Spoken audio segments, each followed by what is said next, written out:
ঈদ উল ফিতরকে সামনে রেখে প্রতি বছরের মতো এবছরের সিরাজগঞ্জের তাঁতপল্লীগুলোতে বাহারি রঙের শাড়ি, গামছা ও লুঙ্গি তৈরিতে ব্যস্ত সময় পার করছেন তাঁত শ্রমিকরা। দিনরাত তাঁতের খটখট শব্দে মুখরিত হয় তাঁত এলাকা।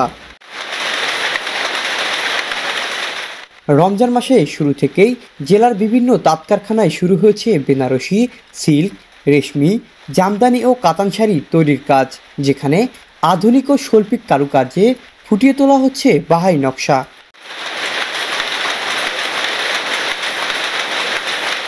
বিশেষ করে জেলার তাঁত সমৃদ্ধ এলাকা শাহজাদপুর, এনায়েতপুর, বেলকুচি এবং উল্লাপাড়া উপজেলায় তাঁতপল্লীগুলোতে এবারের ঈদ উপলক্ষে বাহারি নকশার শাড়ি, গামছা এবং লুঙ্গি তৈরিতে বিপুল কর্মযজ্ঞ চলছে। দিনরাত তাঁতের খটখট শব্দে মুখরিত হয়ে উঠছে এসব এলাকা এবং প্রতিদিনের কাজের চাপ বেড়ে যাচ্ছে। সামনে তো ওই জন্য কাজের চাপটা একটু বেশি, তারপরে 12-13 ঘন্টা ডিউটি করতে হচ্ছে।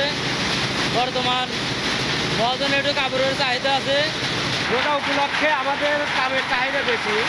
মহাজন মানে অতিরিক্ত কাজের চাপ, মনে করেন যে বেচা কেনা ভালো, মনে করেন যে রোজার মাস, এমনিতেই মনে করেন যে চাহিদা বেশি।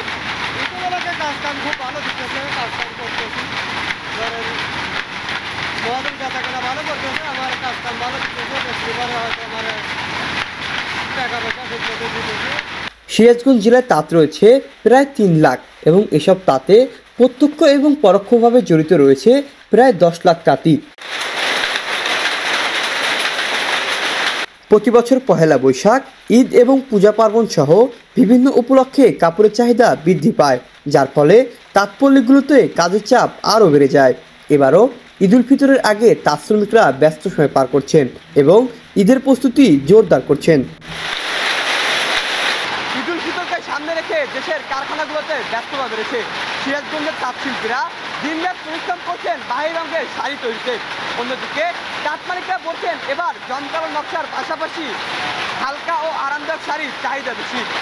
Arifin moon, Muntaz news, Sirajganj.